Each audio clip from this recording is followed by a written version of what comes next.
Om Sadashivasamarambam Shankaracharya Madhyamam Asmadacharya Paryantam Vande Guru Paramparam Ishvaro Guratmeti Murti Veda Vibhagine Vyomapta Vyapta Dehaya Dakshinamurtaye Namaha Sava Vedanta Siddhanta Gocharam Tamagocharam Govindam Paramanandam Satguru Pranatoshmaham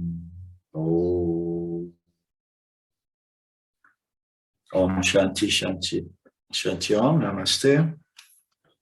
Deixa eu colocar tudo aqui na modalidade avião.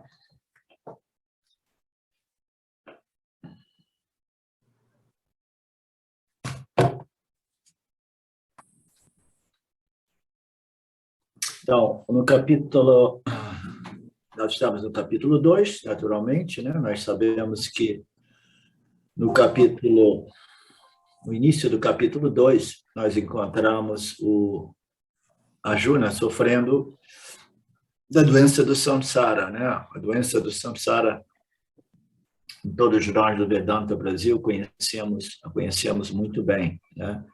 Os samsaris, eles jamais compreenderam que existe uma doença fundamental, né? Portanto, jamais tendo realizado, né, a doença, eles são impossibilitados de conceber ou considerar, né, o diagnóstico correto e a cura dessa doença. Essa doença é o samsara, que, como nós sabemos, ele se traduz, né, como uma experiência humana baseada no desejo, que conduz ao apego, que conduz à dependência, que, por sua vez, conduz a diversos sentimentos humanos negativos que acabam comprometendo a capacidade discriminativa intelectual humana, né? Então, essa é a experiência do samsara do ponto de vista subjetivo humano, né? Uma condição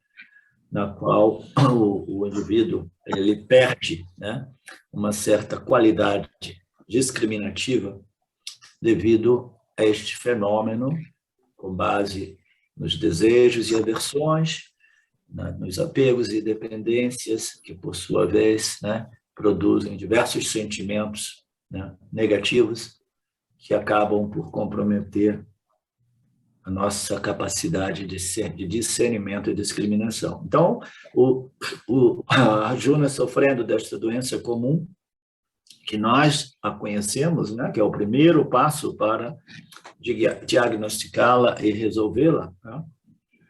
E o Krishna apresentou, né, sabendo que o Arjuna estava sofrendo, na verdade, ele provocou aquela situação, ele não precisava ter levado o Arjuna ali naquele ponto no campo de batalha, no qual ele viu as pessoas com quem ele estava muito profundamente, né, apegados, né, etc. Então, ele fez tudo isso para, né, trazer à tona esta condição humana e aí apresentar 3 níveis né? É muito interessante isso, porque existe uma problemática fundamental que Arjuna está vivendo, que é a sua problemática subjetiva, né? A sua subjetividade humana, o modo qual ele percebe uma determinada circunstância, situação de vida, né? E o porquê dele estar confuso, né, devido à doença do samsara, né? Então, existe, do ponto de vista subjetivo, existe o Arjuna sofrendo desta condição tão comum humana, né? Toda ela se desdobra a partir de quê? Dos nossos desejos e aversões, né? Então, o Arjuna está sofrendo aquilo, todos nós sofremos, né, em graus diferentes, em momentos diferentes, Mas, ao mesmo tempo que existe esta condição subjetiva que ocorre no intelecto do Arjuna, no intelecto humano, existe também uma outra situação, né, que ela não é subjetiva, mas ela é objetiva, né? Então, nós estamos tratando ali de duas situações. Uma é a condição mental subjetiva de Arjuna, e a outra é uma condição objetiva, né, que a gente chama de, tecnicamente, o Vyavahārika, né, que é esta projeção de Maheshwara, que é sustentada por diversas leis, entre elas as leis éticas, kármicas, psicológicas, né?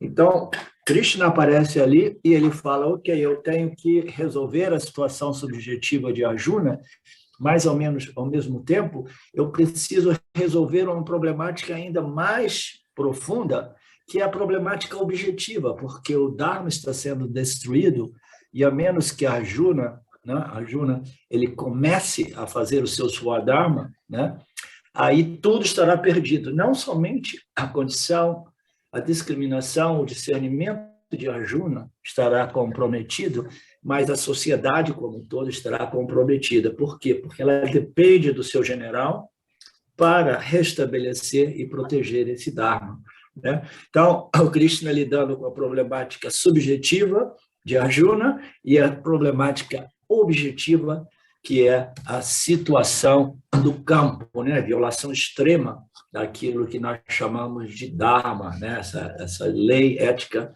que rege e estrutura devidamente o campo. Então, ele teve que considerar o problema de Arjuna, né?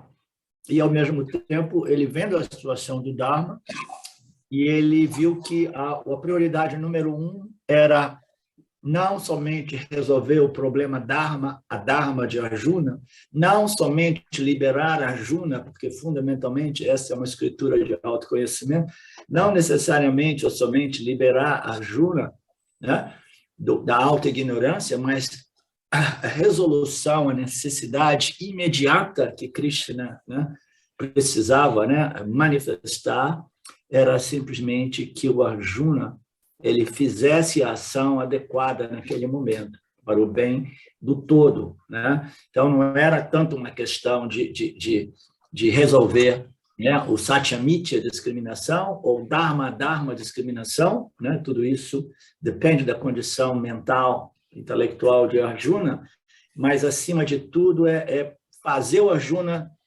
né, executar as ações de modo que este campo, essa estrutura no qual todos os seres podem processar vasanas, processar karmas, ela possa ser mantida, né? Ela possa ser mantida como um palco, né, para servir o seu propósito, né?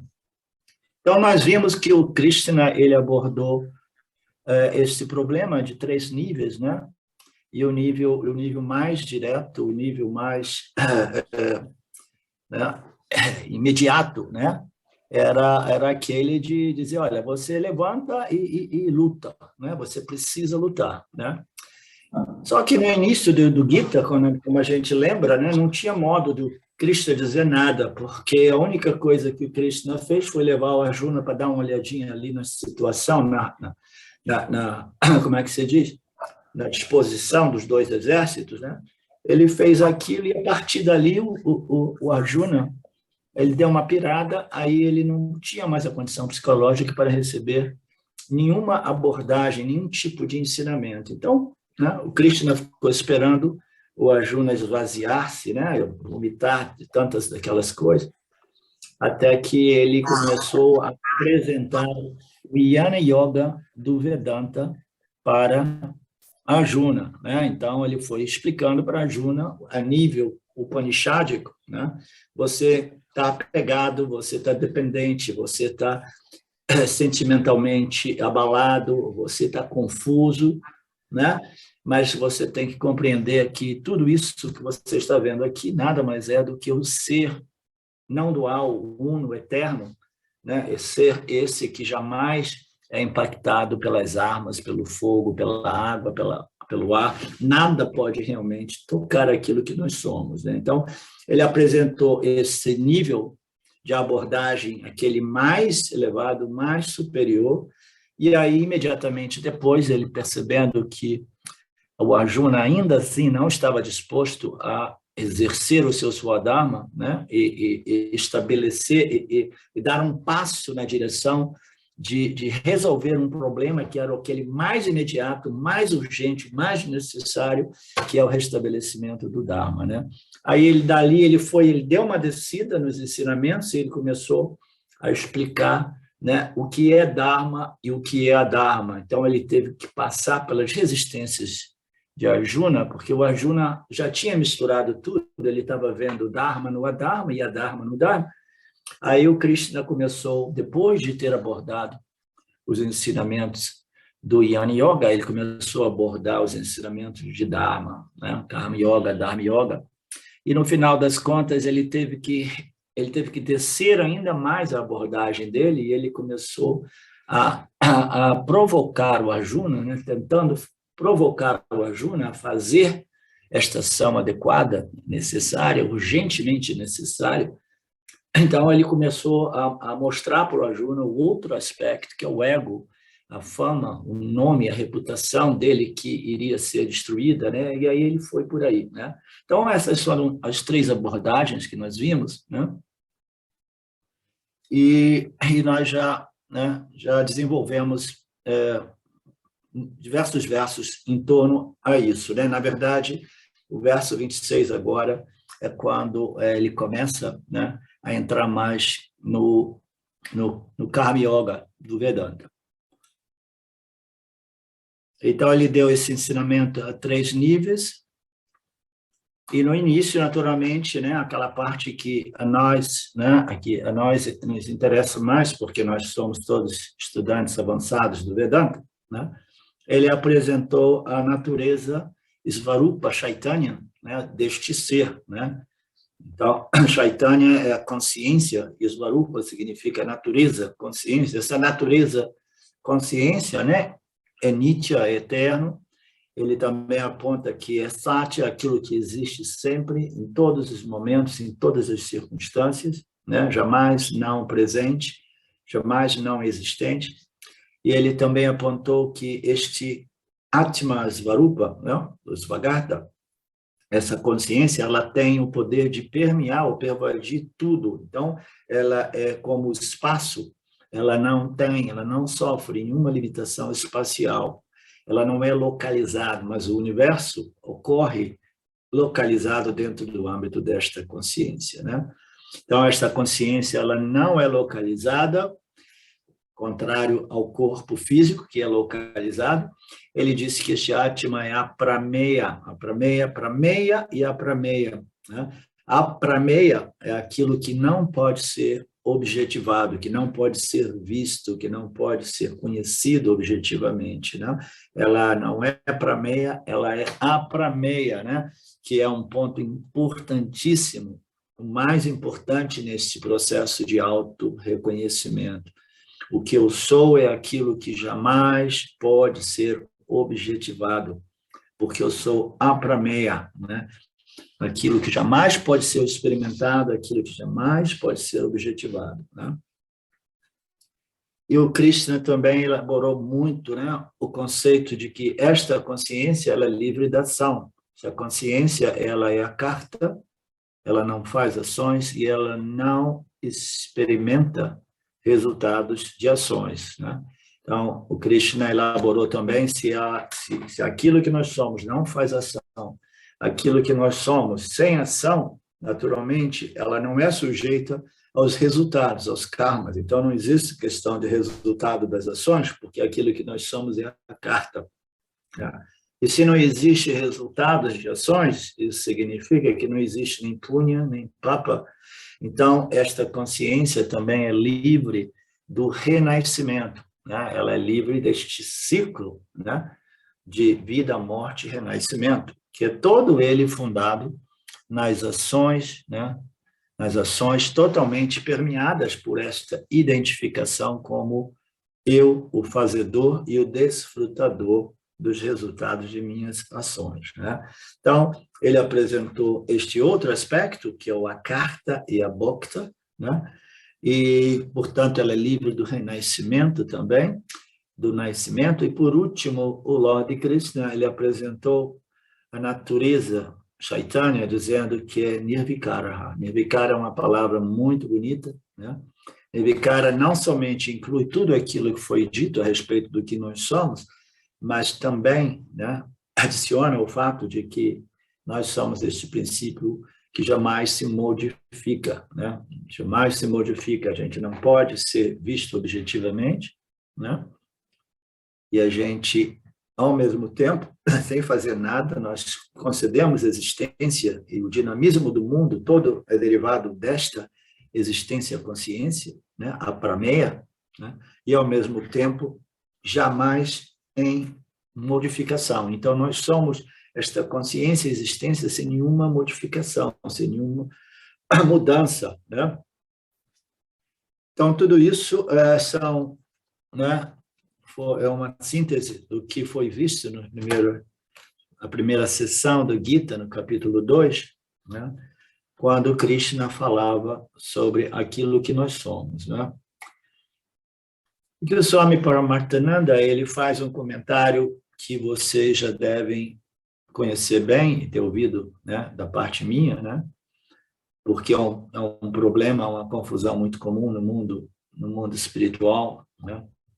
Falamos do estado superior, né? Às vezes a gente fala, não, a minha natureza superior e a minha natureza inferior, né? Então, às vezes as passagens dos nossos textos podem fazer referência a esse superior, essa natureza superior e inferior da consciência, né? Mas é importante que a gente compreenda que esta consciência, né, é nirvikara. Nirvikara significa ela jamais se modifica, ela não se expande, ela não encolhe, né? Ela simplesmente, ela nem é inferior, nem é superior, né? Então, essas variações, né? Essas variações, expansões, contrações, purificações, refinamentos e etc., a gente tem que lembrar que se referem todos à consciência refletida, né? Se referem às nossas mentes, né? Ao nosso complexo corpo-mente, jamais à consciência realmente, né? Então, esses estados se referem, os estados superiores e inferiores, sim, se referem às nossas condições mentais, emocionais e intelectuais. Nós sabemos que, do ponto de vista da nossa expressão aparente como Jiva Atma, nós temos esses níveis, né, em constante oscilação, né, que são os níveis emocionais, mentais, intelectuais, né, energéticos, né, o modo qual a gente experimenta, né, o mundo, né, é um fluxo em constante modificação. É o nosso estado mental. A mente pode estar em um estado mais elevado quando os pensamentos são nobres. O que são os pensamentos nobres? Eles são mais sattvics, né? São pensamentos mais satívicos. Então, a mente ela se torna mais elevada quando ela vive numa atmosfera mais satívica, ela mantém uma condição mais satívica. A única dificuldade é que todos esses estados são sujeitos a uma constante modificação em suas proporções das três energias, como nós sabemos, né? Nada é estável, nada é fixo, né?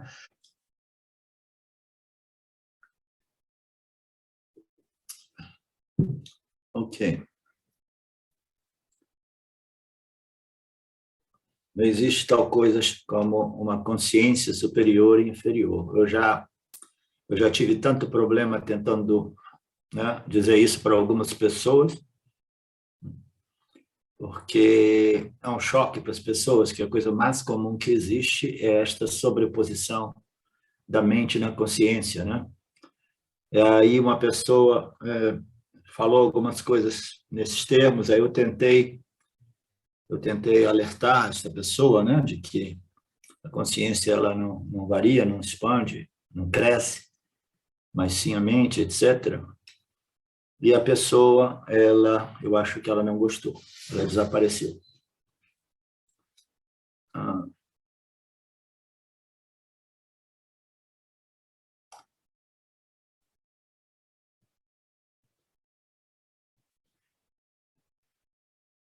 E Krishna conclui esse ensinamento dizendo: Arjuna, você deve entender que você é esta Atma, este ser, essa consciência, e não apenas você é esse Atma, mas Bhishma, Drona e todas as pessoas que você ama também são esse mesmo Atma. Portanto, não se trata de matar ninguém, etc, etc, etc.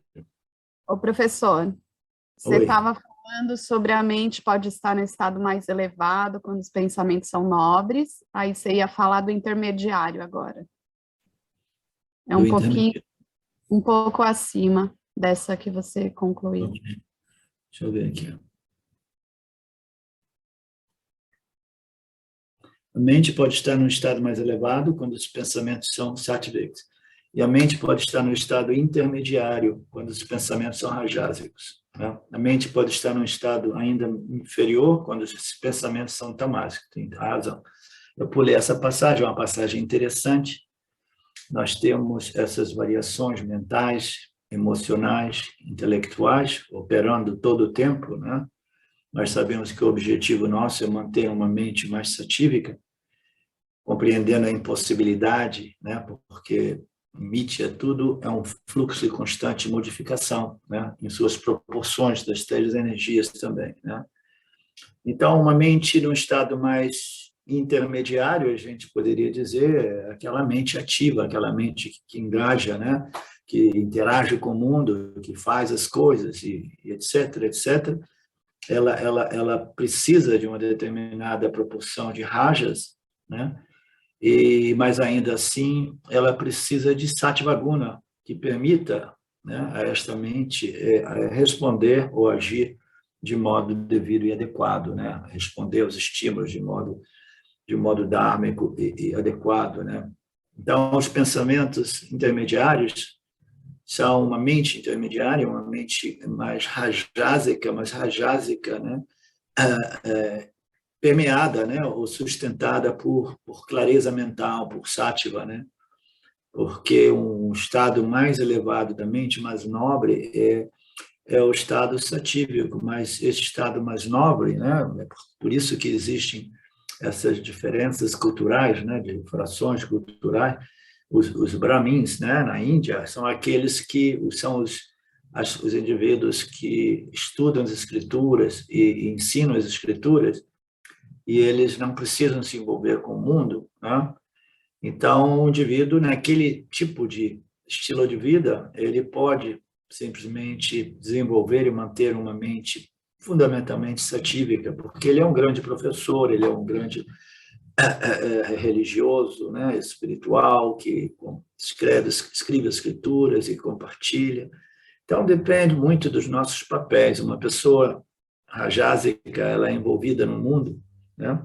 Então, é um estado intermediário, né? E o pior estado, como nós sabemos, o mais inferior, são os tamásicos, né? Os tamásicos são uma condição mental realmente triste, né? É experimentada em geral como um sentimento de depressão ou desinteresse pela vida, né? Então, são os três estados, né? Do mais superior ao mais inferior, mas tudo isso precisa ser visto sempre dentro do contexto dos nossos swadharmas, né? Dos nossos papéis sociais. E nas sociedades, todos os três tipos de mentes são necessárias, né?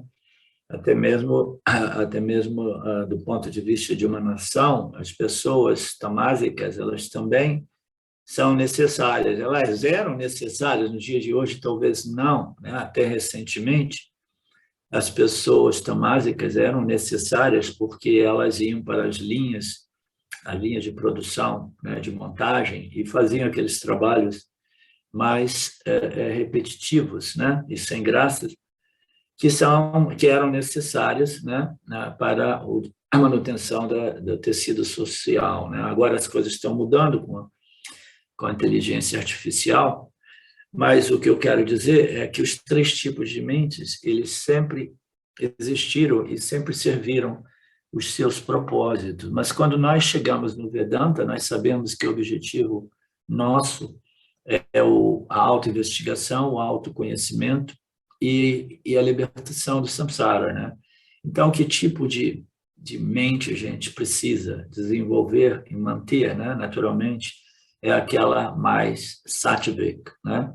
Então, vocês devem ter ouvido essa expressão, que o objetivo número 1 do Vedantino é cultivar, desenvolver e manter uma atmosfera mental, emocional, intelectual, o quanto mais atípica quanto possível, porque é ali que esta discriminação ocorre, entendeu? É naquele ambiente, é naquele meio ambiente, é naquela atmosfera mais satívica, contemplativa, né, que esses ensinamentos começam a frutificar, né? Alguma coisa mais, Betânia?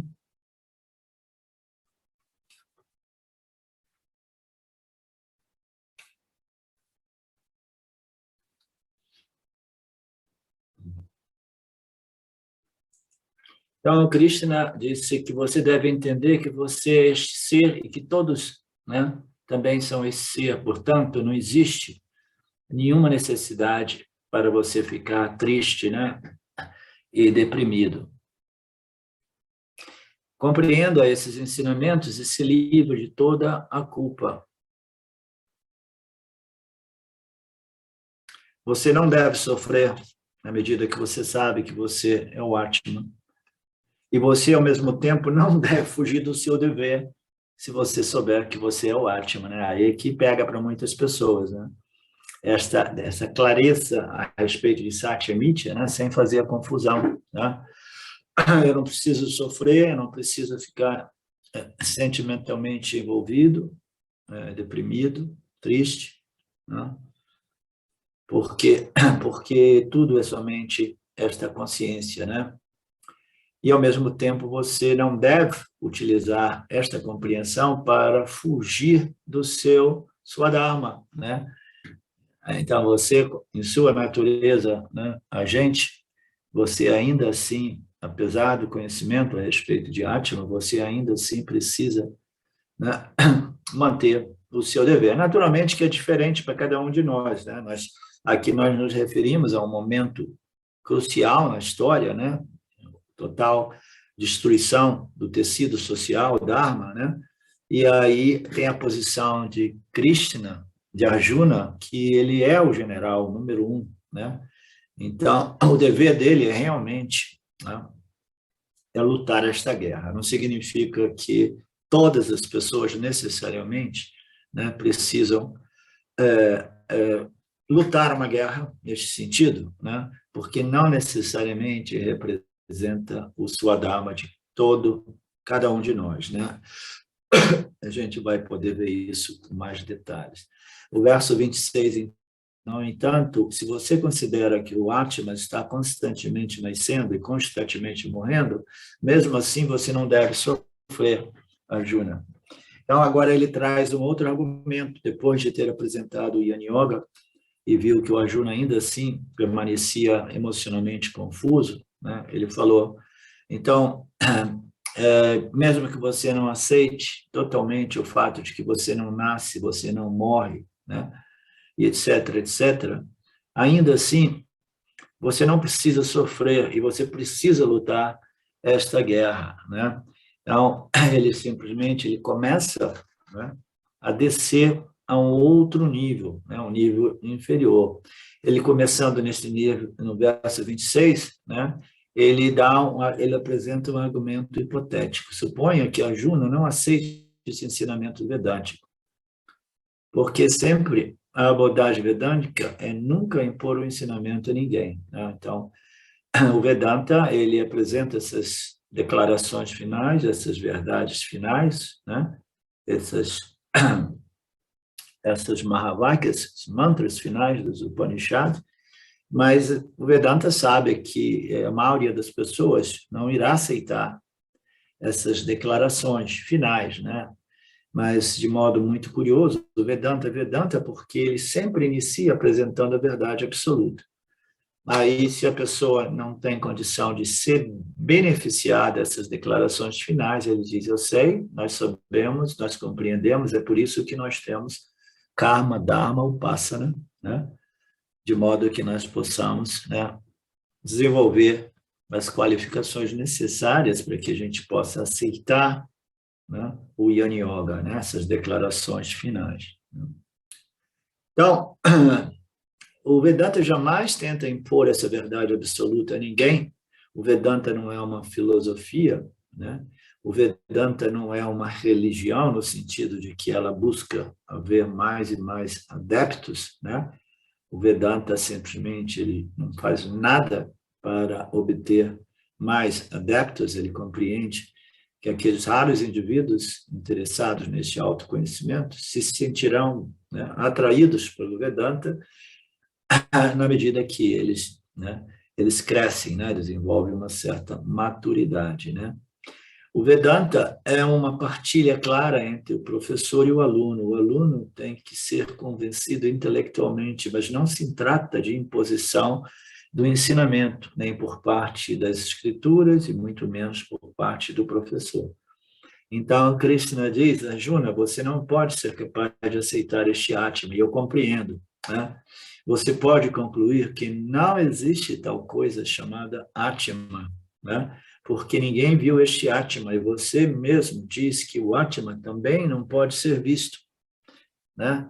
Ele está dizendo, até você, Krishna, está dizendo aqui que o Atma é aprameya, aquilo que não pode ser visto, né? Então, como é que eu vou aceitar, né, abraçar, reivindicar essa natureza Atma como a minha real natureza, né, se não é algo que possa ser visto, não é algo que possa ser conhecido objetivamente, né, não é algo que possa ser conhecido através das propriedades e atributos derivados dos 5 órgãos dos sentidos, né? Então, ele está dizendo assim, você mesmo já me disse, né, que esse Atma é aprameya, que ninguém consegue perceber, né, e abraçar esse Atma, né, objetivamente, né? Talvez o Atma seja uma imaginação sua, Krishna, né? Uma hipótese aqui, né? Talvez seja uma imaginação desses rishis, né? E você não esteja disposto a aceitar que você está viajando, né? Então, um argumento hipotético. Há tantos outros sistemas de filosofia espiritual que não aceitam o Vedanta.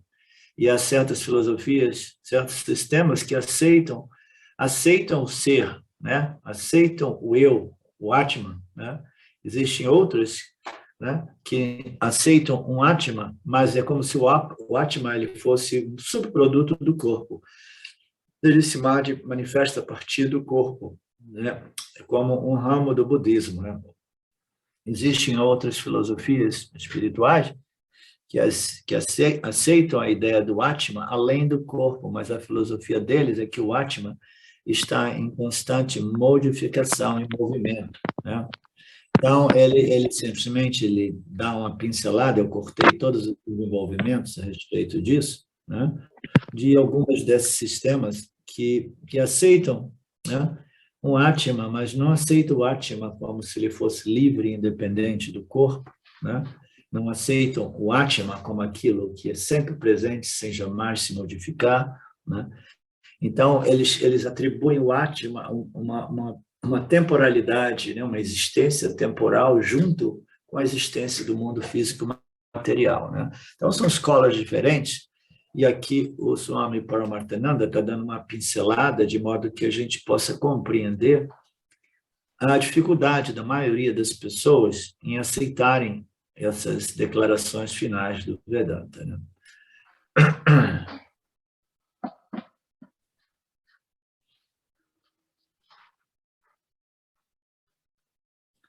E aí ele diz hipoteticamente, você diz, você pode acreditar neste Atma que aparece e desaparece, ele falando para Arjuna, como aquela luz estroboscópica, ele apenas queima e acende, ou mesmo a luz de sinal do carro, né, que vem e vai. Suponha que você aceite esta filosofia, ou há outro sistema de filosofia materialista chamado Charuvaka, que é quase como a ciência moderna, ele não aceita nem mesmo uma mente, porque pede uma prova da existência da mente. Né? Então, de acordo com essa filosofia, esse corpo físico sozinho é o átomo. Então, o materialismo absoluto é que o eu, o ser, né, a realidade, ela é a fisicalidade, né? O universo físico material é a única realidade, porque é o único aspecto, né, dessa existência que nós conseguimos perceber e conhecer através dos órgãos dos sentidos e da mente, né?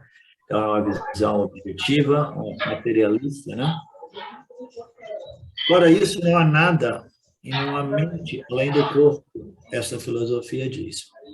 Este corpo é o corpo físico e esse corpo físico é o ser. Krishna diz, suponha que você acredite apenas neste eu temporário, né? Este eu que se manifesta, né, a partir do corpo, que é o corpo ou o eu do budismo, né, de algumas seções sect do budismo. Ele diz que mesmo em tal caso você não deve sair do seu dever. Por quê?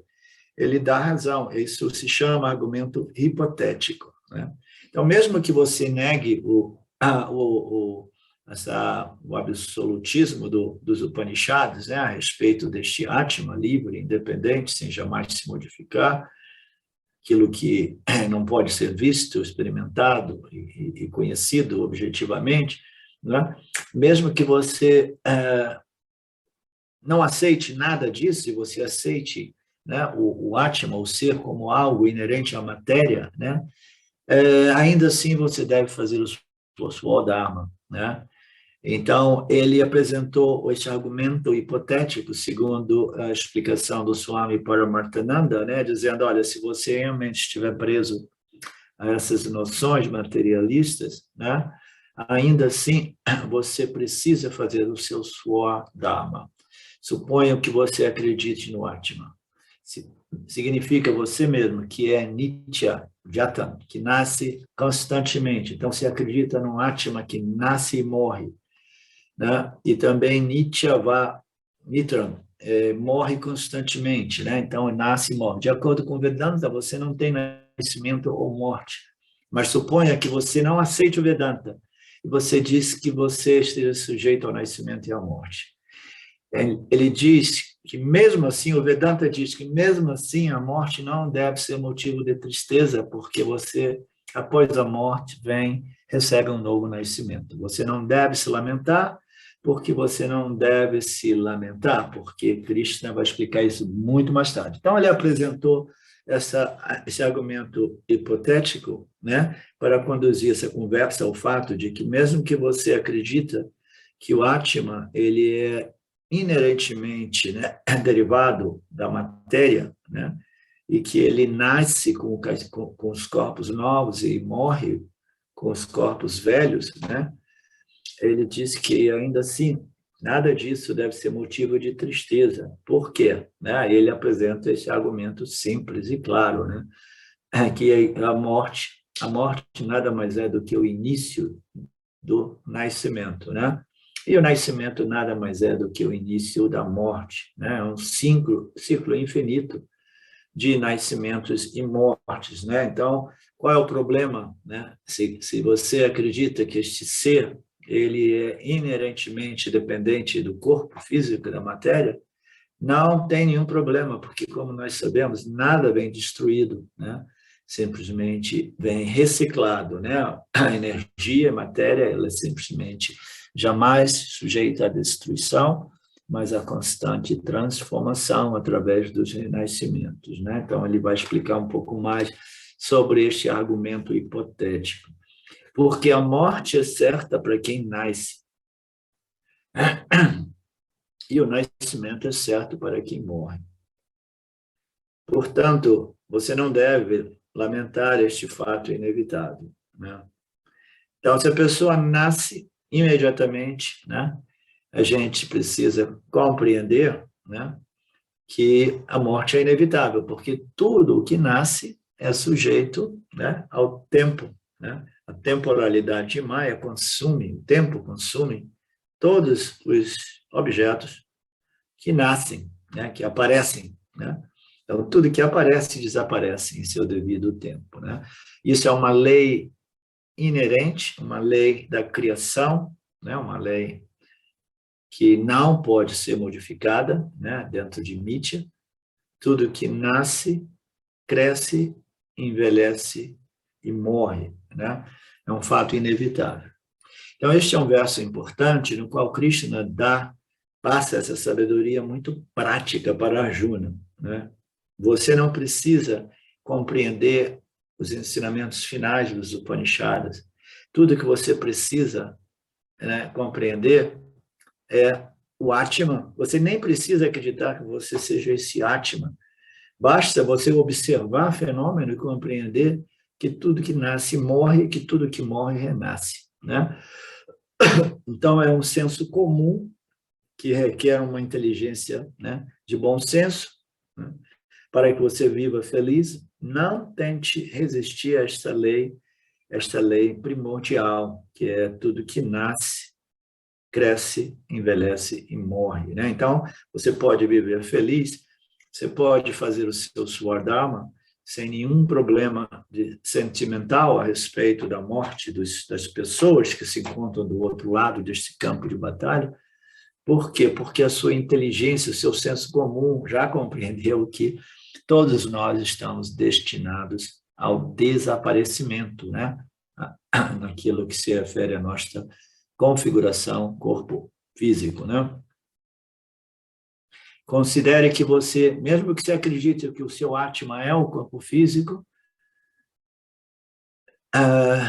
por que você então não acredita em uma mente que sobrevive ao corpo físico? Você não acredita em um Atma que sobrevive. Não precisa acreditar que existe um ser que sobrevive. Acredite que existe uma mente que sobrevive. Você consegue acreditar nisso? Você consegue perceber isso, né? Então, este é o conceito, né, da Védico, né, porque a maior parte, ou todas as religiões, ou as escolas espirituais no planeta, todas elas acreditam que existe uma vida, né? Uma vida encarnada, manifesta através do corpo físico. No Brasil é diferente, porque tem tantos campos, né, do espiritismo e outros fenômenos, né, dessa natureza, mas, em geral, as religiões, todas elas acreditam numa vida e acreditam num céu eterno ou num inferno eterno, né? Então, você vive, você precisa fazer bem o seu papel aqui, porque a passagem aqui é uma única, e depois daqui a gente, né, nos espera um céu eterno ou um inferno eterno, né? Que é uma ideia realmente aterrorizante, né? Então, a cultura védica é a única cultura que diz assim, não existe alguma coisa chamada reencarnação, né? E essa reencarnação é um processo eterno, praticamente, né? É a viagem, é o percurso da alma individual que vai assumindo novos vestimentos, né? Novos corpos, né? Para dar prosseguimento a este processo kármico, né? De refinamento, de purificação, etc., etc., né? Então, o Krishna está dizendo, olha, se você não acredita no Atma, porque é muito sutil para você, né? Você tem toda a razão, porque o Atma, o ser, é o mais sutil do sutil, né? Mas por que você não começa a contemplar a ideia de que existe uma coisa chamada corpo sutil, que não é o corpo físico, hoje a gente pode chamá-lo de mente, né? Então, por que você não contempla a ideia de que existe uma mente, um corpo sutil, que sobrevive à morte, né, a cada nascimento. Cada nascimento, né, nos conduz à morte daquele corpo físico e existe a sobrevivência eterna desta mente, que nada mais é do que a alma individual, né, que irá receber um novo instrumento de experiência, né? Então, esquece o Atma, né, mas considere que você é o corpo físico, mas o corpo físico, ele não é simplesmente o corpo físico, porque você sabe que você também é um corpo mental, emocional. Por que você não se identifica com este corpo mental, emocional até que você compreenda que este corpo mental emocional ele não é sujeito à mortalidade tal qual ocorre com o corpo físico, né? Faz todo sentido, né? A gente vai se libertando desta agonia inerente à identificação com o corpo físico, né? Na medida que a gente se identifica com este aspecto quase que eterno, né? Que é a identificação com o nosso corpo, com o nosso corpo mental, emocional e intelectual, né? A nossa alma individual, né? O nosso corpo sutil, né? Que se recolhe em seu corpo de vasanas, passa pelo processo, né?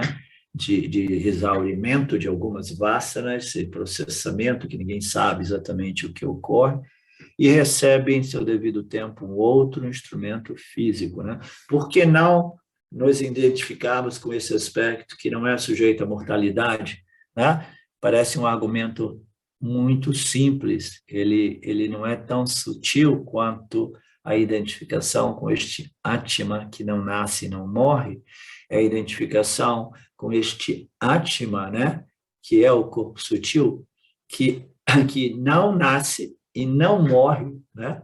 Mas ainda assim não é o ser, não é o Atma absoluto, é simplesmente o corpo mental, emocional e intelectual, é a alma individual que sobrevive à morte do corpo físico. Por que a gente precisa ficar tão amarrado na identificação com o corpo físico, né?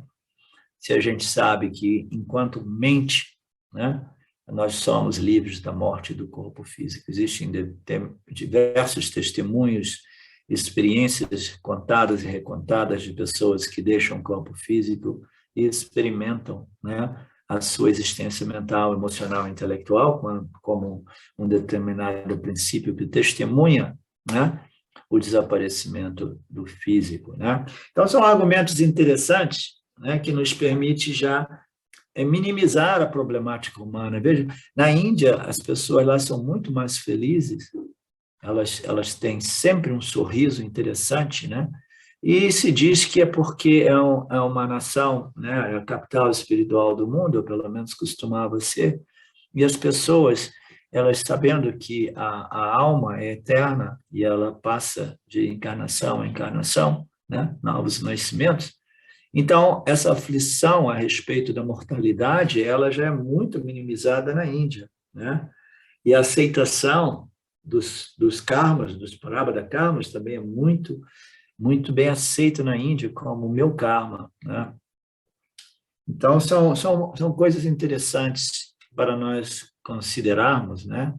Porque não existe nada pior do que a crença sólida, absoluta, de que o Atma ele é um produto do corpo físico e depende do corpo físico, né? Não existe nada mais angustiante do que isso, né?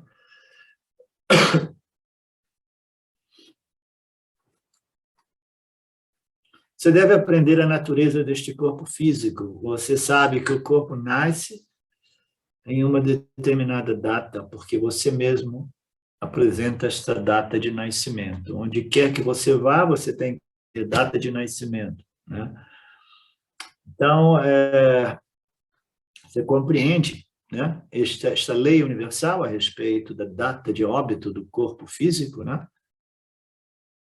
Tudo que nasce tem que morrer, né? E você não pode o mundo escuro fechando os olhos. Aí ele dá só porque eu fecho os olhos eu não consigo remover o mundo, né? Eu também cortei isso aí, né? Tudo que nasce terá que morrer um dia, né? Só porque eu fecho os meus olhos eu não consigo remover o mundo. Você não pode sequer tomar o mundo escuro fechando os olhos. Então existem determinadas leis, né? Que não importa o quanto eu não queira vê-la, o quanto eu queira colocar a minha cabeça dentro da areia, como o avestruz diz, não muda nada, né? Eu fecho os olhos, mas ainda assim essas leis, elas prevalecem, que é tudo que nasce, envelhece e morre, né? Mas que eu não sou este aparato físico, né? Este bom senso, este conhecimento de bom senso nos permite evitar grandes sofrimentos. Tudo que nasce está sujeito à morte, e isso é provado através de 3 ensinamentos, 3 pramanas, né? And then o Pratyaka Pramana me diz que lendo diariamente o jornal, na coluna de obituário, alguém ou outro está morrendo. Portanto, eu sei que não há diferença entre o corpo desta pessoa e este corpo que eu tenho, ou o corpo da minha mãe, ou o corpo do meu pai, ou o corpo de minha esposa, ou o corpo do meu marido, dos meus filhos, dos meus tios, dos meus avós, né? O corpo são os 5 elementos, né?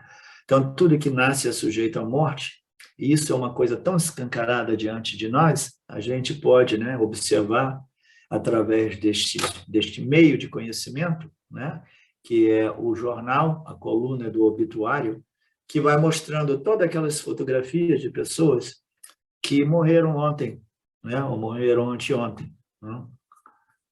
Então, isso é uma prova clara de que se os corpos físicos, os elementos configurados, né, como jivas humanos, né, se aqueles elementos bem configurados, eles morrem, então eu tenho que ser muito estúpido para acreditar que existe uma exceção a esta regra universal, e essa exceção sou eu, né? Não. Todo mundo morre, mas o meu corpo não morre, né? Não, a inteligência, né, uma pessoa de bom senso, ela sabe que não, tudo que nasce morre, isso, né? Ishvara não abre nenhuma exceção, né?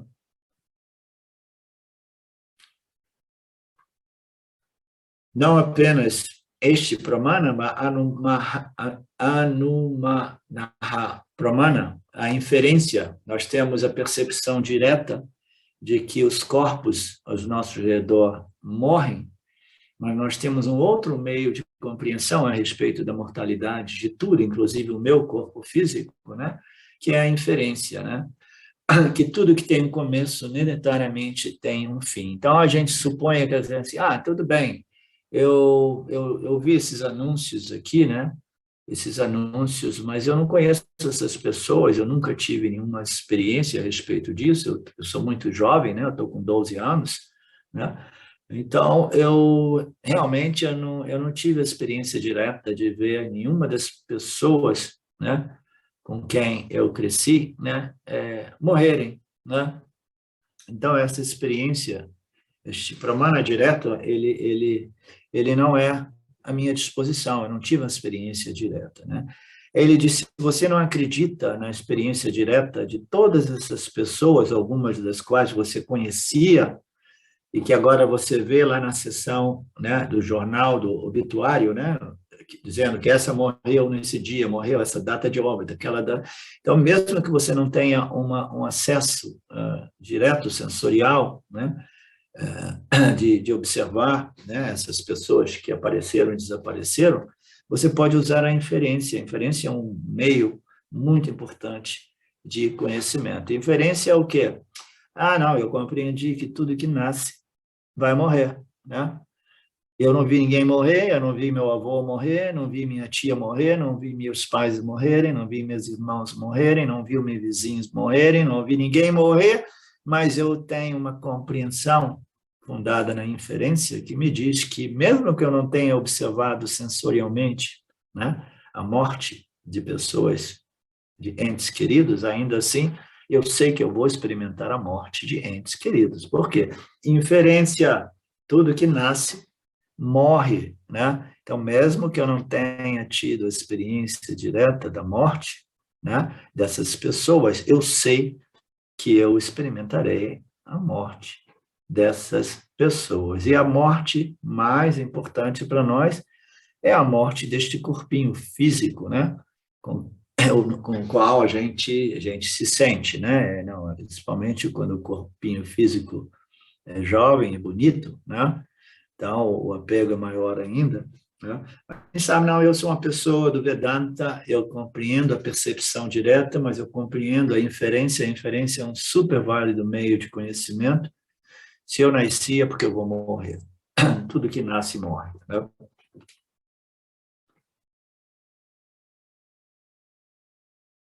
Qualquer coisa nascida deve morrer, né?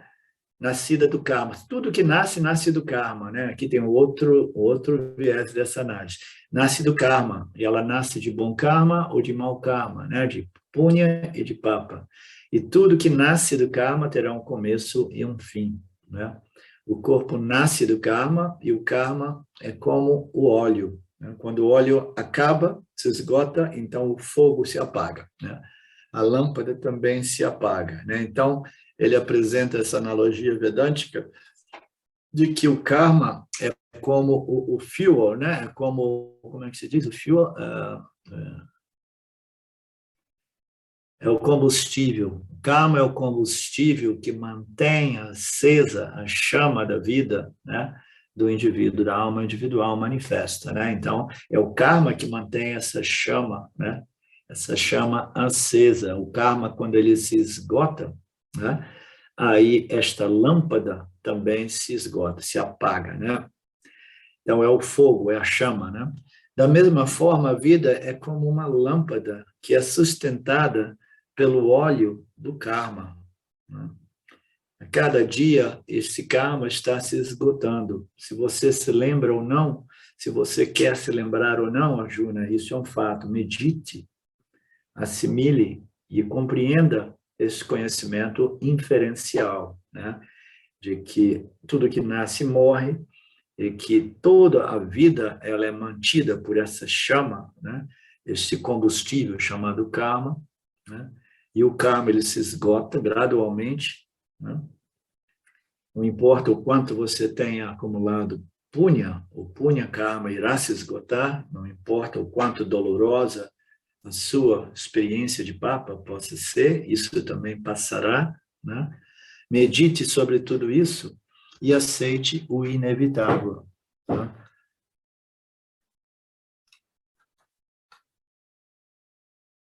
Em geral, a gente não tem muito problema de aplicar essa lei em relação às pessoas que a gente nunca conhece. As pessoas que a gente conhece mais intimamente já é um pouco mais difícil, como foi o caso do Arjuna, né? Ele recebendo esse segundo nível de ensinamento, ainda assim o apelo por Bhishma e Drona, né? Mas quando a gente deve falar sobre o nosso corpo físico, aí a coisa pega ainda mais, né? Onde quer que a morte aconteça, somos todos grandes filósofos, né? Se nascemos, a morte acontecerá, né? Então, a arrogância espiritual, às vezes, nos impele, né, em alguns momentos, a um certo nível de arrogância, né? De dizer, não existe nenhum apego, né? Aquilo que nasce morre, né? E eu sou desse Chaitanya, né? Esta consciência, né? Que testemunha tudo sem nenhum apego, etc, etc, né? Uma das coisas que eu curto mais de tudo nos ensinamentos do Swami Paramatmananda é a sua transparência e a sua honestidade, né? Ele nos mantém com os pés no chão, dizendo que ainda assim nós somos seres humanos associados a karma e uma condição física que faz de modo que a aceitação da morte do corpo físico seja algo, né, não tão fácil, não seja nem mesmo para os yanis, né? Os yanis eles têm um seguro, né? Um seguro que os protege deste choque, que em geral é muito forte, né, na mente do Anyani, daquele sem o autoconhecimento, né? Mas ainda assim a nossa experiência humana faz de modo que a aceitação da mortalidade do corpo físico não seja algo necessariamente, né, indiferente, nem mesmo para a maioria dos yanis, né? Ok, então nós estamos vendo este conceito, né? Esta lei são tão simples que a gente presencia, a gente verifica, né? Através da percepção da morte das pessoas ao nosso redor, e a gente consegue inferir também, né? Que tudo que nasce morre, né? E né, é relativamente fácil para a gente desenvolver esse conhecimento, né? Mas uma coisa é um conhecimento acadêmico, né? E a outra coisa é um conhecimento assimilado, né? Um conhecimento que realmente é vivo, né? Que frutifica, e etc, etc, né? Então, aqui o Swami Paramarthananda, ele diz que a respeito da morte, né? É muito fácil para a maioria de nós desenvolvermos grandes filosofias, né? Mas o que acontece com a filosofia quando acontece a morte aqui, né? Aqui dentro do nosso lar ou até mesmo dentro desse corpo físico, né? Se eu não souber realmente viver, né, esta filosofia quando a morte ocorre para mim, então este conhecimento, esta filosofia, ela foi de pouquíssimo valor, né? A assimilação de uma lei é aplicar essa lei na minha própria vida, né? Enquanto que o conhecimento meramente acadêmico, ele simplesmente aplica determinadas leis, mas jamais, né, aplicada a si mesmo, né? Ou mesmo, ela simplesmente se aplica aos outros, né? Então, aqui eu achei bacana essa passagem que o Swami Paramarthananda, ele diz que a assimilação de uma lei é a aplicação dessa lei na minha vida, né? Existem tantas leis que a gente compreende por percepção e por inferência, mas né, o modo qual eu aplico, né? Porque a lei, as leis são aquelas leis que não podem ser modificadas, são as leis através do qual o Ishvara rege este universo, né? Esta ordem aparente. Então, se eu compreendo essas leis, né?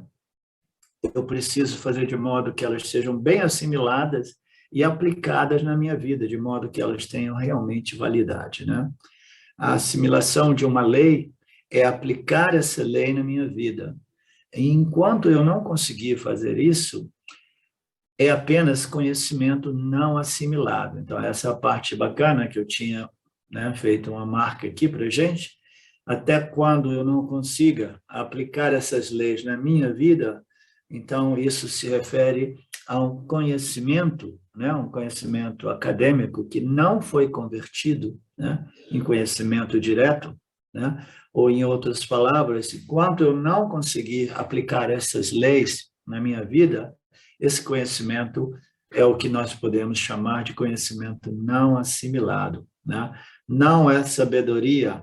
Sabedoria é conhecimento assimilado, conhecimento aplicado, né? Então, muito simples, como sempre, né? Sabedoria é a conversão do conhecimento acadêmico, né, em conhecimento assimilado, né? Conhecimento direto. Nós dizemos que o autoconhecimento é a conversão do conhecimento indireto em conhecimento direto, a parokshayana, né? Conhecimento direto e imediato.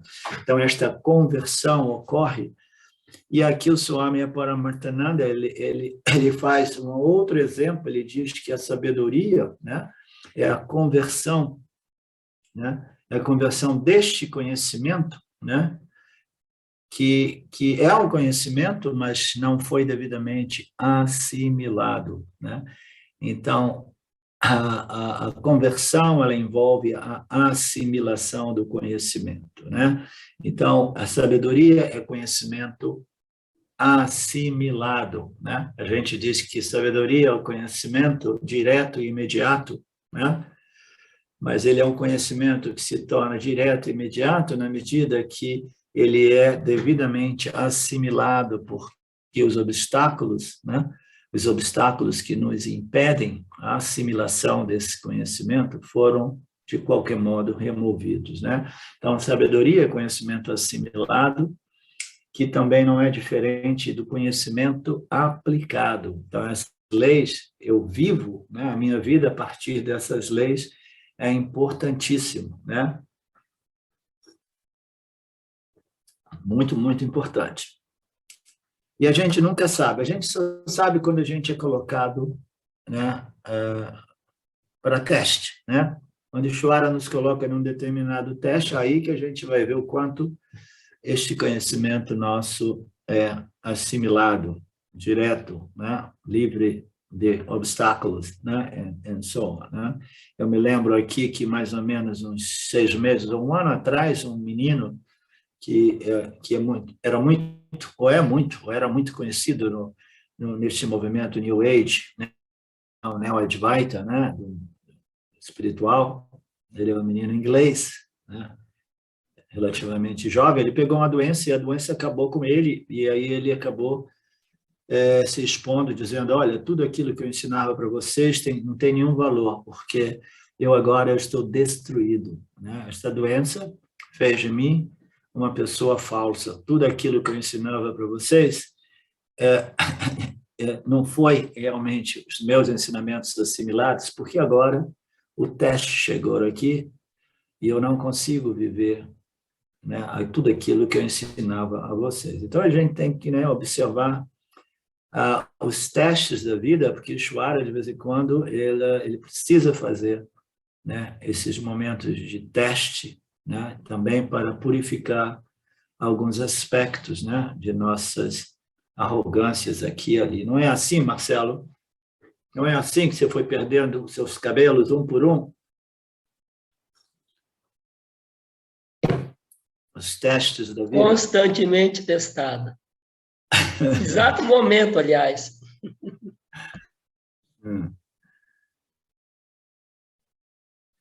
Aí o Swami Paramahansa, ele diz: é por isso que você encontrará nas histórias purânicas, né, que os rakshasas fazendo tapas é uma tendência geral de todas as histórias, né? Esses seres, eles continuam fazendo os seus tapas, fazendo as suas práticas, sadhanas espirituais, né? E eles querem que, fazendo isso, Brahma possa aparecer e propiciar a eles os seus resultados, né? Os seus punhas.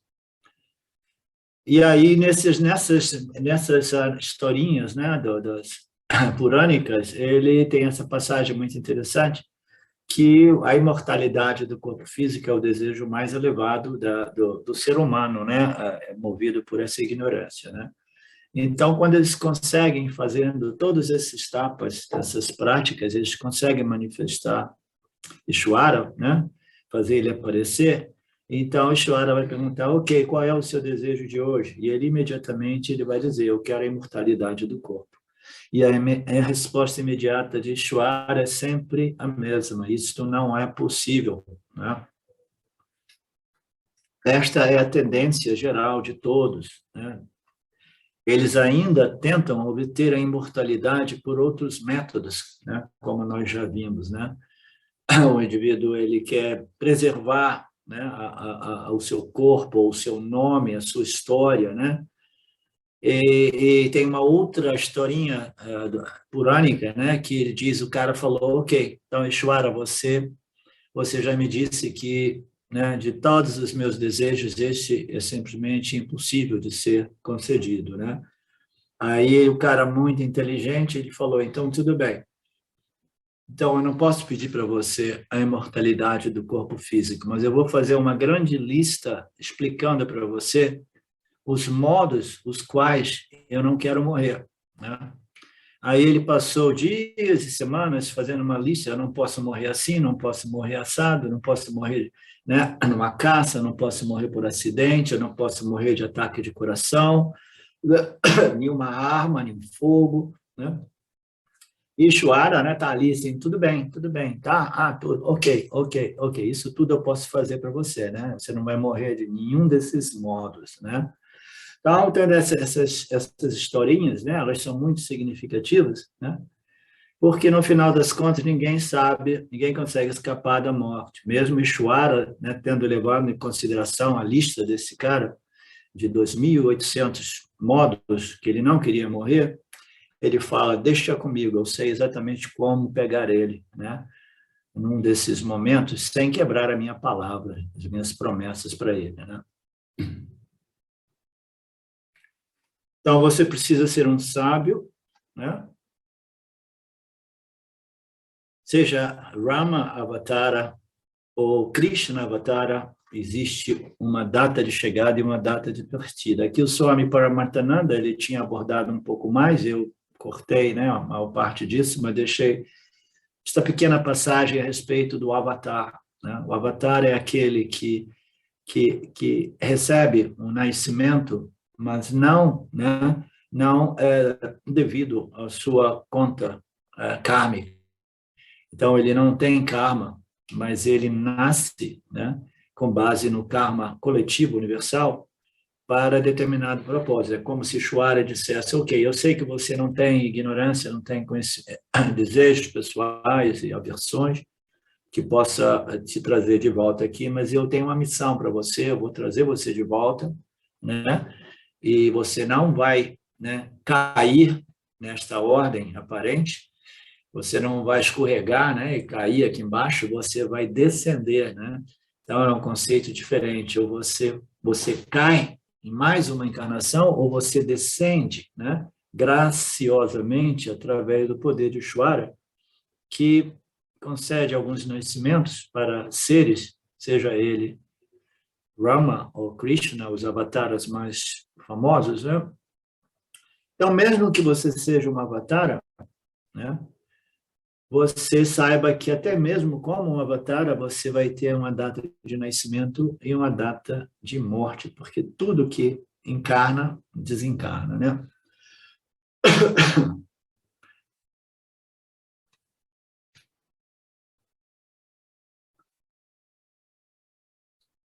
A única coisa, eles mudam um pouco a terminologia. Se você for um avatara, aí você diz que quando você morre, você não morre. Você entrou em Mahasamadhi, né? Aí o Swami Paramahansa tira a onda, dizendo, as palavras bonitas não escondem o fato de que até mesmo os avataras, eles são sujeitos à morte do corpo físico.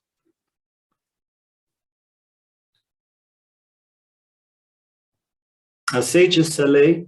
O outro lado da moeda é que a morte nunca é o fim para a alma individual, o jiva humano. Então, aceite a morte do corpo físico e você compreenda, né, que a cultura, né, a cultura védica, vedântica, né, diz que até mesmo a morte jamais ocorre realmente para o jiva atma, né? Isso é algo exclusivo da nossa religião védica, como eu tinha mencionado antes, né? As outras religiões, elas pensam que a vida humana é única, né? E uma pessoa, ela morre e depois, né, vai para uma dessas locas, né, onde ela vai viver eternamente, né? Mas o hinduísmo, né, a cultura vedântica, védica, ele apresenta a alma individual, né, como em seu processo, né, o seu processo de refinamento, né, e através de muitos nascimentos, né, porque a vida é uma grande escola e ela é uma manifestação de Puni Papa e é um processo, né, que a gente percorre em zigue-zague, né, e que é difícil que a gente conclua este processo num único nascimento, né? Então, aceite a lei do corpo físico, mas ao mesmo tempo saiba que o seu corpo sutil ele é imortal, né? Ele é sem início e ele é quase que sem fim, né? Existe o fim para o corpo sutil da alma individual e este fim é dito ser moksha, né?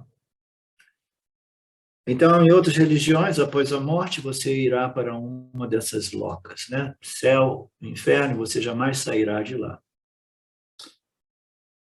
Aí ele faz uma piadinha das suas e diz, mas nós do Vedanta, né? A gente não tem nem céu para ir. Na verdade, né? A gente não vai para um céu, mas dizem que a gente vai para um inferno eterno, né? Por quê? Porque os professores de Vedanta, eles são ditos, né, são grandes enganadores, porque são os únicos que contam essa história da vida, da imortalidade da alma individual, né? Então, as outras religiões irão dizer, vocês tomem cuidado com essa cultura védica, com esses professores, porque eles são grandes enganadores, né? Mas imagina uma estrutura, né? Uma filosofia que diz que existe o céu eterno e o inferno eterno, né? E me sembra alguma coisa um pouco estranha, né? Após a gente ter explorado diversos aspectos, né, da espiritualidade e religiosidade aqui e ali, eu não sei vocês, mas eu não consigo encontrar, né, nenhuma filosofia que faça um sentido, né, que tenha, né, tenha um bom senso, né, e uma clareza e uma simplicidade de lógica, né, como esses ensinamentos, né, do hinduísmo, né, védicos, né. O hinduísmo diz que a morte do corpo físico não é o fim da alma individual, é por isso que a pena capital é possível no hinduísmo, porque em outras religiões a pena capital está acabando. Ok. O jiva pode melhorar. No hinduísmo, mesmo quando esta pena capital, essa condenação à morte é dada, o jiva ainda pode melhorar através da pena, né? Porque a pena é um modo de exaurir papa karma, né? Ele será purificado através desta pena de morte. Em um outro ciclo de Punarapi Janamam, né, inicia. Portanto, qual é a primeira lição que você deve aprender na vida? A primeira lição é aprender a aceitar a vida e a morte do corpo físico como parte intrínseca da minha expressão jiva física, né? E uma vez você aprenda a aceitar isso, você não resiste a isso. A própria resistência a esta lei primordial é chamada de tristeza ou samsara, né? A resistência àquilo que é uma lei. A lei é aquilo que não pode ser modificado, é aquilo através do qual esta ordem é estruturada, né? A sabedoria é aceitar todas as situações, né, que a gente não consegue modificar, as situações sem escolha, né? A situação incurável, a situação sem remédio, né, é chamado aparihatyak artha. Eu gostaria de traduzi-lo como situação sem escolha, né? Em inglês é choiceless situations, situações que eu não escolhi, mas ainda assim elas se manifestam como o meu prarabdha karma e eu não posso modificar, né? Eu não posso utilizar o meu esforço para mudar, né, essas situações sem escolha, né? Eu posso utilizar o meu esforço pessoal, a minha vontade, o meu conhecimento, usando a graça de Deus, mas ainda assim eu não consigo mudar, né, o meu prarabdha karma. As situações, quando elas se manifestam através desse processo kármico e elas não podem ser enviadas de volta, mandadas de volta. Não dizemos que todas as situações são sem escolhas, mas existem muitas situações, né, que são sem escolha. E com relação a essa situação sem escolha, o que devemos fazer? Há apenas uma coisa inteligente para fazer, que é a entrega total. A entrega total é a aceitação daquilo que eu não posso modificar, né? O prarabdha karma. Então, um exemplo típico, não, eu estava curtindo a minha vida tanto agora, eu sou ainda relativamente jovem, e agora apareceu um câncer terminal, né? E dizem que eu tenho 6 meses de vida, né? Então, aí, a pessoa tem que colocar isso na balança e vai dizer assim, ó, a primeira coisa é uma segunda opinião médica, depois uma terceira, uma quarta, uma quinta opinião médica. Aí eu vejo assim, não, isso é uma situação irreversível, eu tenho escolha, não tenho escolha, tenho alguma saída ou não tenho nenhuma saída, né? Então, não significa que todas as situações sejamos totalmente impotentes, né? Mas é importante a gente compreender as nossas limitações, a limitação, neste caso, da ciência também, né? Então, o que a gente vai fazer? A gente faz alguma coisinha aqui e ali, mas a gente precisa estar pronto para a aceitação total dos nossos prarabdha karmas, né? Aceitar uma situação sem escolha é uma das lições mais importantes do Gita. e aceitar ela com compreensão, porque a compreensão é tudo, o conhecimento é tudo, né? Você aceita ela simplesmente, eu tenho que aceitar porque é uma situação que não pode ser modificada. Tudo bem, então você vai aceitar porque você não pode modificar. Então, significa, se você pudesse modificar, você não aceitaria. Então, esta não é uma aceitação total, né? A aceitação total é aquela aceitação sem resmungo, né? Sem ressentimento, sem mágoa por Deus, né? Então, essa é a aceitação total, né? Dizendo, não, eu aceito através da compreensão, eu compreendi que existem determinadas leis, entre elas essas leis kármicas, né? Que devem seguir o seu percurso natural e não existe nada que possamos realmente fazer, né? Então, essa aceitação, né, fundada na compreensão dessas leis, né, irreversíveis, né, é uma compreensão que nos permite aceitar sem resmungo, sem chororô, né, sem ressentimento, sem mágoa, sem depressão, né, mas com aquele espírito de sabedoria, né, que é raro encontrar, né? Aceite tudo isso com maturidade, sem reclamação, sem irritação. Se você fica zangado com Deus, com o mundo inteiro, quando eu não aceito uma situação que eu não posso modificar, eu fico com raiva de tudo e de todos, principalmente de Ishvara. Eu fico com raiva do planeta, do mundo, dos vizinhos, de todos, né? Suponha que uma pessoa diga, eu adoraria aceitar, mas eu não sou capaz de aceitar a minha morte agora. O que fazer? Então, ele apresenta um questionamento hipotético, né? Eu adoraria aceitar, né, essa situação, mas eu não consigo, né? Não sou capaz. O que fazer? Eu quero, mas eu não consigo. Então, o que eu devo fazer? Essa é apenas uma maneira, porque você não pode mudar a situação sem escolha. Essa não vai mudar. Se eu não estiver preparado para aceitá-la, existe apenas uma saída, que é o quê? Preparar-me para aceitá-la. Eu gostaria de aceitar, né? Mas eu não consigo. E agora? Né? Eu quero, mas não posso. Eu quero, mas não consigo, né? Então, por que eu não consigo? Porque eu não possuo a maturidade, eu não assimilei esta compreensão claramente, né? Então, se eu quero, mas não consigo, é porque eu não estou devidamente qualificado e preparado. Então, o que eu tenho que fazer é simplesmente, né? Tem duas coisas que a gente pode fazer, né? Uma é uma oração pedindo a Deus força e coragem para aceitar o que não pode ser, né, modificado, né?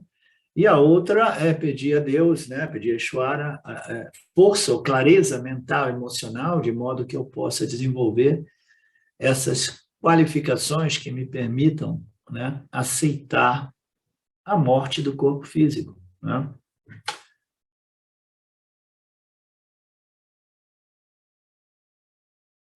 Então, a gente precisa, né, de compreender essas leis e, se não conseguimos aceitá-las, né, nos prepararmos para aceitá-las, né? Isso existem diversas analogias que falam, né? As pessoas, elas vivem a vida, aí elas observam que a idade está chegando, aí elas falam, não, eu preciso de abrir uma caderneta de poupança e juntar um dinheirinho para a minha velhice, porque aí eu não vou poder mais trabalhar tão duramente, né?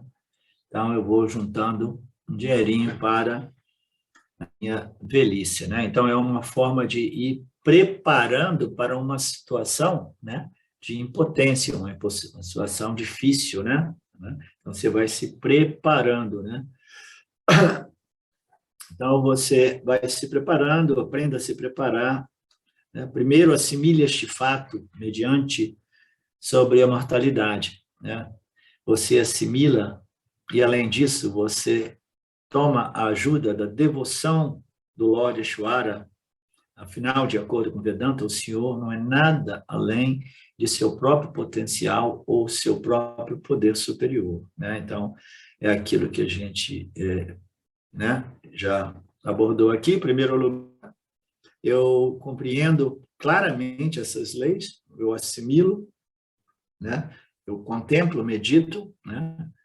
Então, uma vez que esteja bem assimilado, né? Eu assumo, eu tomo ajuda, né? Eu peço ajuda através da devoção ao Ishvara, né? Afinal de contas, de acordo com Vedanta, Ishvara não é nada além do nosso potencial ou poder superior, né? Me dê essa força, me dê essa coragem, me dê essa resistência, né? De deixar esse plano físico com gratidão, com alegria, né? E com elegância, né? Porque tudo que existe, né, em Ishvara, né, é uma representação do nosso próprio potencial, né? Então, o primeiro é assimilar isso, meditando. O segundo é se manter em contato com o Lord Ishvara, né? E ao orar ao Senhor, eu estou acessando o meu próprio sistema de imunidade, a minha resistência mental, emocional, né? E intelectual. Ok. Portanto, por sabedoria e entrega, por assimilação e entrega, fortaleça a mente para que você possa aceitar todas as situações adversas, todas as situações que você não tem escolha, mas ainda assim você não, né, não gostaria que elas se manifestassem, mas elas se manifestam, né? Se você estudar a vida de um indivíduo em sua própria vida, descobrirá que situações sem escolha são mais frequentes do que situações de escolha. Eu vou passar rápido por este ponto, né? Mas existem elaborações do Swami Paramarthananda que ele vai nos detalhes elaborando isso e fazendo as proporções, né? De tudo aquilo que ocorre na nossa vida. A grande maioria, né, são situações, né, choiceless, né? Eu não pedi que isso acontecesse, mas acontece, né? Está rolando, mas eu não gostaria realmente, mas é o que está batendo na minha porta, né? Então ele vai dizer assim: o meu passado, por exemplo, posso mudar o meu passado. A gente sabe que o passado ele passou, mas ainda assim ele está ali, né, influenciando a minha experiência de mim mesmo e do mundo, né? Então, tudo que eu fiz no passado está aqui produzindo o quê? O meu Prarabdha Karma, né? Assim, se eu pudesse voltar atrás, a minha mãe costumava dizer, se eu tivesse a sabedoria que eu tenho hoje, né? Minha mãe faleceu jovem, 55, se eu tivesse a sabedoria, a juventude de 30 anos atrás e a sabedoria de hoje, eu seria uma pessoa realmente feliz, né? Então, não, por quê? Porque eu cometi tantos erros, né?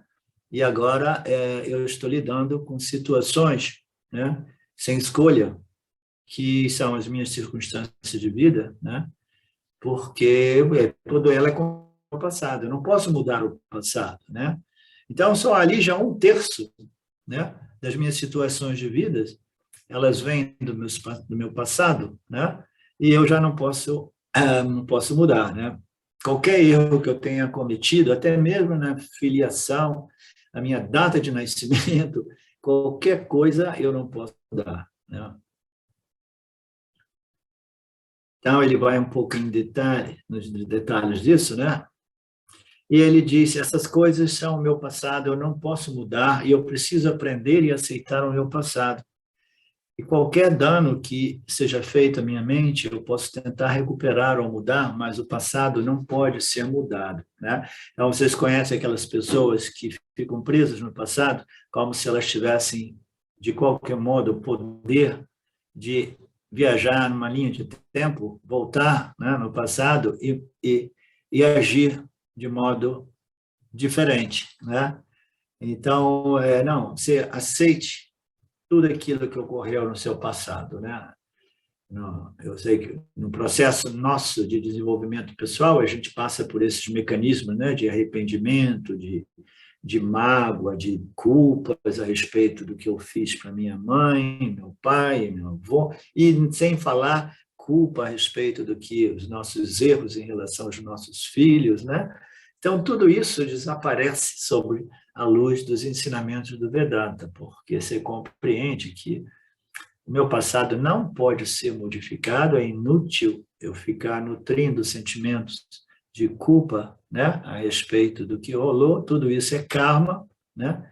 Então, o karma do meu filho é o karma do meu filho, o karma dele foi nascer comigo, e nessa interação ele tem que lidar com o seu parábola karma, e uma pessoa que é bem resolvida, né, através deste conhecimento espiritual, ela não sofre esses sentimentos de culpa a respeito do passado, né? Você não pode mudar o passado. Então, né, um terço da minha experiência humana, ela já não depende de mim porque eu não posso mudar o meu passado, né? E o presente? O presente também é uma situação sem escolha. O presente é o que já está presente, né? Então, já está aqui. Como já está aqui, em geral, a gente não pode mandar de volta para o sistema, né? Ele já está aqui, já não tem escolha, já se manifestou como meu parábola cá. Presente significa o quê? Presente é o que já está presente, o que você está no meio desta classe é o presente. Você não pode mudar o fato de que você está aqui nesta classe de Vedanta, né? É um fato, uma experiência obtida. No próximo momento, você quer sentar aqui ou não, você pode ir embora, né? Levantar, desligar o vídeo, mas nesse momento presente você se encontra aqui. Então, o presente ele também já se manifestou, e assim 2/3, né, da nossa vida já são mais ou menos, né, sem escolha para a gente, né? Então, nós somos muito miseráveis, porque 2/3 a gente tem que viver, experimentar, e a gente não tem nenhum poder, né, de escolha a respeito disso, né? Então, o futuro, aí ele entra no futuro e dizendo, com relação ao futuro, a mesma coisa. Quanta escolha você tem sobre o futuro? Há muitos fatos sobre os quais nós não temos escolha. Então, só vamos envelhecer, por exemplo. Que escolha você tem? Nós sabemos que o futuro, né, nós temos um poder de modificar o futuro através dos nossos pensamentos, palavras e ações presentes, né? Então, a gente vai, né, remodelando ou reconfigurando o nosso momento presente, né? Através de quê? Através das nossas ações de hoje que vão purificando, né, e melhorando, né, de tal modo que amanhã o meu parábola karma seja melhor. Mas existe tantas coisas. Ok, não, eu não posso modificar o passado, o presente, mas eu vou trabalhar para o futuro. Eu ouvi dizer que o barato é você preparar, né, para o futuro, né, desenvolvendo uma mente satívica e ações dármicas, ações satívicas e rajásicas no máximo, né?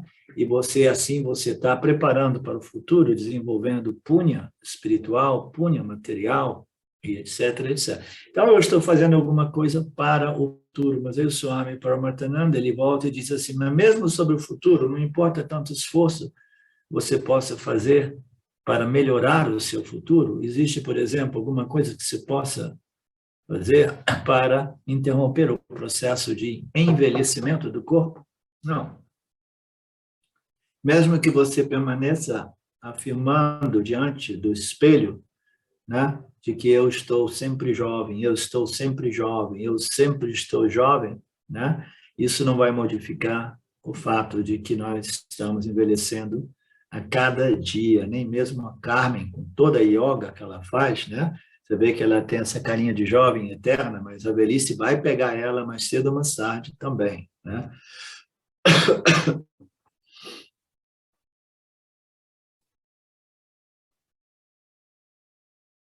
Ok.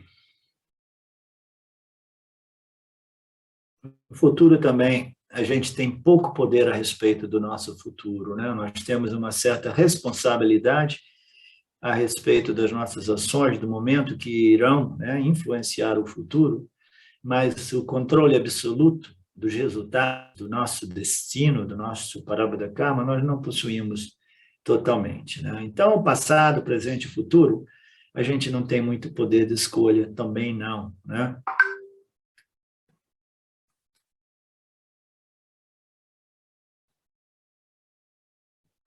A gente não tem nem muita escolha a respeito do que a gente vai comer, né? A gente vai vendo aí o que a vida traz para a mesa de todo dia. As situações de escolha são poucas, é melhor a gente não ser muito fixado nos nossos gostos e desgostos, quereres e não quereres, né? E a gente aceite aquilo que a vida vai nos propiciando. A primeira lição que devemos aprender na vida é aprender a aceitar graciosamente todas essas condições que nós não temos escolha, né? E há certas situações que podemos alterar. Bhagavan nos deu o livre-arbítrio e até o nosso destino pode ser ligeiramente modificado em certos casos. É por isso que até próprio no Umbu, né, o poder é mostrado. A história deste Markandeya está lá. Temos histórias suficientes em Puranas para mostrar que existe um determinado poder limitado dentro da experiência humana que nos permite, né, através de muita força de vontade, né, influenciar ou modificar o nosso destino, né? As pessoas frequentemente fazem essa pergunta, né, dizendo: a gente pode modificar este destino, né? A resposta é: nós fazemos uma contra-pergunta para essas pessoas. Suponha que você vá ao médico e pergunte: eu tenho uma doença terminal, você pode curá-la? O médico vai dizer: eu vou curá-la? Eu vou curar? Não. Ele vai dizer que eu não posso curar, não. Antes de responder, ele vai dizer que eu vou ver que tipo de doença é, e em certos tipos de doença ele dirá que nada pode ser feito, outros ele dirá que pode ser, né, parcialmente curadas e em alguns casos completamente curado, né? Então, certas outras doenças, etc., etc. Você pode manter o problema sob controle e pode administrar a sua vida, né, através do controle do açúcar, isso e aquilo. Então, as doenças são muitas, né, e algumas são incuráveis. Algumas a gente pode interagir, né, e minimizar a doença, o problema, né? Então, a gente tem um certo poder, né? Da mesma forma, o nosso destino é de 3 tipos. Totalmente curável, tomando remédios, né, oração, etc., que de certo tipo de destino você não pode curar totalmente. Podemos gerenciar um certo tipo de destino, você não pode modificá-lo completamente. Mas, infelizmente, você não sabe em qual categoria seu destino pertence. E, portanto, você assume que existe um remédio. E qualquer que seja o remédio prescrito, eu tomo este remédio e devo lembrar que, mesmo quando eu tomo o meu remédio, levará um tempo até que o remédio funcione ou não, né? Então, a situação é também sem escolha. Depois de tomar o medicamento por 3 meses ou 6 meses, a dor de cabeça, a dor de estômago pode desaparecer. Mas talvez não desapareça. Portanto, continue tomando o remédio e aceite a situação sem escolha, a menos que o remédio funcione, né?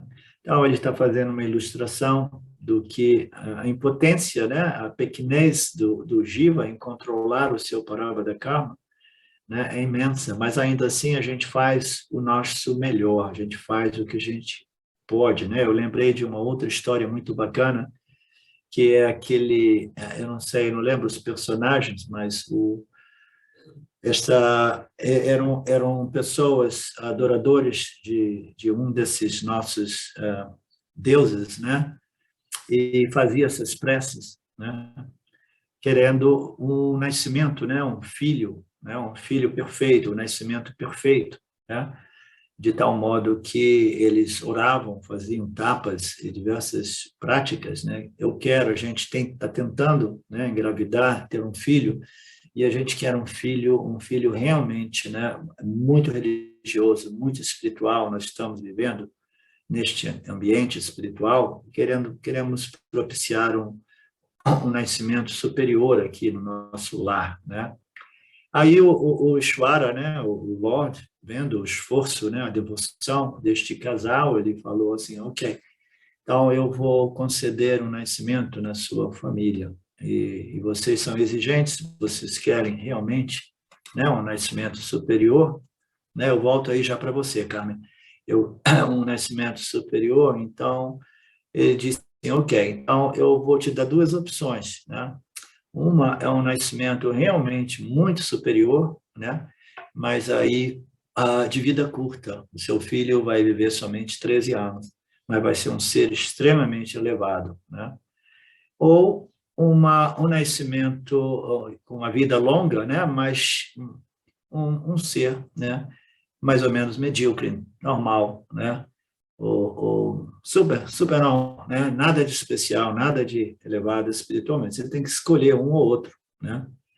Aí imagina a situação do casal, né? O casal falou, putz, né? E agora, como é que a gente vai sair dessa, né? Eu quero tanto esse filho, né? E eu gostaria que ele fosse muito brilhante, né? Aí ele falou, tudo bem, então a gente vai fazer essa escolha difícil, ele vai viver só 13 anos, mas a gente quer esse ser elevado, né? Entre nós aqui. Aí a criança foi crescendo, e na medida que ele foi chegando perto dos 10 anos, ele começou a observar a tristeza nos seus pais, né? O pai e a mãe triste na medida que este ser lindo, maravilhoso, brilhante, estava envelhecendo, né? Aí ele insistiu tanto para saber a tristeza da sua mãe, e a mãe confessou para ele, né, dizendo, não, este foi a situação, né? E você é este ser maravilhoso que você é, mas você vai ter uma vida muito curta, né? Aí este serzinho lindo, maravilhoso, vendo a tristeza no coração de sua mãe, ele se tornou um devoto ardente, né? De Ishvara, e ele fazia as suas devoções, as suas sadhanas, né? Pedindo a Ishvara de abrir uma exceção nesta lei para que o coração de sua mãe não permanecesse assim, né? Tão triste, né? Então ele pediu uma concessão, né, a Ishvara a respeito de tudo isso, né? E ele falou para a mãe, olha, fique tranquilo porque eu estou fazendo muitos pujas, etapas, e eu estou pedindo uma determinada exceção aqui, né?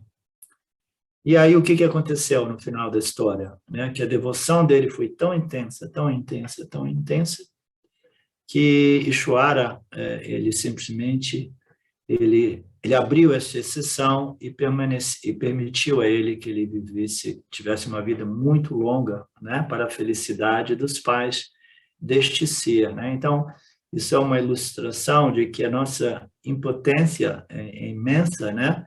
Mas que a devoção, né, às vezes é capaz de remover esses obstáculos, né? Essas situações que parecem ser impossíveis, né, de serem modificadas, mudadas, né? Você ia dizer alguma coisa, Carmen? Oi, tá ouvindo? Peraí. Tá? Então, Sim. Sobre o passado, eu fiquei com uma curiosidade, assim, sobre a luz do Vedanta, né? Por exemplo, o que seria melhor? Por exemplo, se vem um pensamento, uma coisa do passado, né? Porque de vez em quando os pensamentos do passado visitam, principalmente se você coisas de família, coisas complicadas, né? O que é melhor a gente olhar para isso, tentando levar à luz do Vedanta a compreensão e a sabedoria, porque às vezes a gente passou aquilo numa situação do passado que a gente não tinha compreensão nenhuma, né? E ficou aquela sensação. Ou é melhor, tipo assim, não prestar atenção, ficar no presente só. Ou a gente deveria olhar para isso e tentar, não sei, dissolver, resolver eventualmente, eu não sei, fiquei com essa dúvida. Então, esses são movimentos, né, de impressões, são memórias, né, memórias mentais, emocionais, que às vezes vêm à superfície. Elas vêm à superfície e ela tem essa fragrância de arrependimento, de dor, de remorso, né, a respeito de determinadas coisas que eu fiz, né? Quando elas vêm à superfície, de novo, é uma circunstância, uma situação que a gente não tem escolha, ela veio à superfície, né? Então, é um aspecto, né, emocional, mental que veio à tona, né? E apareceu, e às vezes, de modo surpreendente, a pessoa diz assim, nossa, eu pensei que eu já tivesse transcendido esses sentimentos, essas memórias, né, essas recordações, né? Mas aí se vem à tona é porque veio à tona, né? A gente não tem modo de a gente suprimir ou simplesmente negar, né? Então, o que a gente faz com tudo isso? A gente aceita esta situação, né? E com o espírito do Karma Yoga, né? Que se está rolando uma emoção, um sentimento, uma experiência, né? A respeito disso, emocionalmente, que envolve o passado e alguns sentimentos de culpa, isso e aquilo, que eu possa lidar com isso do modo melhor possível, porque isso passa também, mas é ali de modo que possa ser, né, exaurido, que possa ser, né, passado. Eu conheço bem essa história no meu processo de vida, né? Quantas vezes eu imaginava eu tivesse resolvido o meu problema fundamental, que era o meu relacionamento com a minha mãe, e aí vinham outras ondas que vinham à superfície, aí de novo, né? Eu tinha que lidar com diversas, né, desses materiais mentais e emocionais, né? Então, tudo isso é parte do nosso processo pessoal, né? Ela vem dessas memórias, dessas vasanas, dessas tendências, né? Elas servem esse processo de purificação, né? A gente vai se purificando, né? Vai se purificando.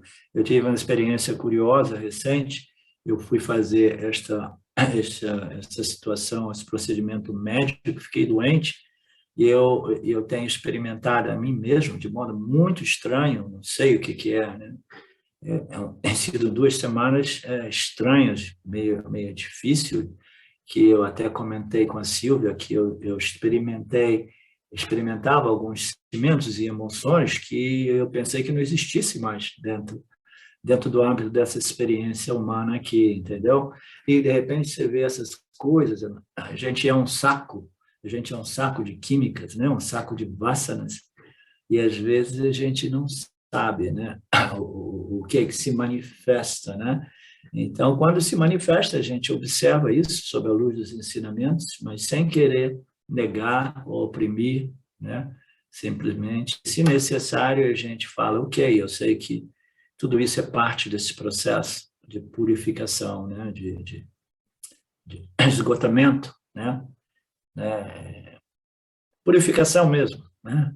Refinamento, né? Tudo isso vai passando, e a gente vai se tornando esse princípio, consciência, né? Testemunha, né? Que observa fenômenos sem muito envolvimento emocional, entendeu? Este é o objetivo, é de ver tudo sem esses ganchos emocionais, né?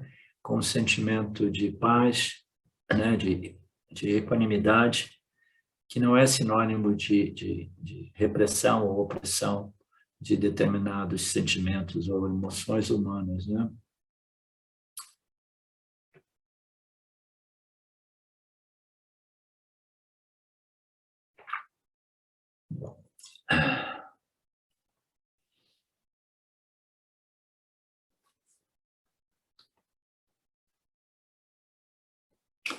Então, aqui ele continua dizendo, né, que a atitude mais importante na vida é a aceitação daquilo que nós não temos escolha. Portanto, Krishna, mais uma vez, diz aqui, Arjuna, né, com relação à situação sem escolha, né, você é o guerreiro, você está ali, né, você precisa aceitar esta situação, pare de chorar, pare de, né, se tornar emocionalmente, né, infantil, né, pequeno, né, fraco, né, você é um general, você nunca sofreu de tamanha fraqueza, né, então você se mantenha em sua posição, né, e seja realmente o general do seu exército, e aceitem essa situação que você não escolheu, que é a situação do Bhishma e Droma, do outro lado do campo de batalha, né?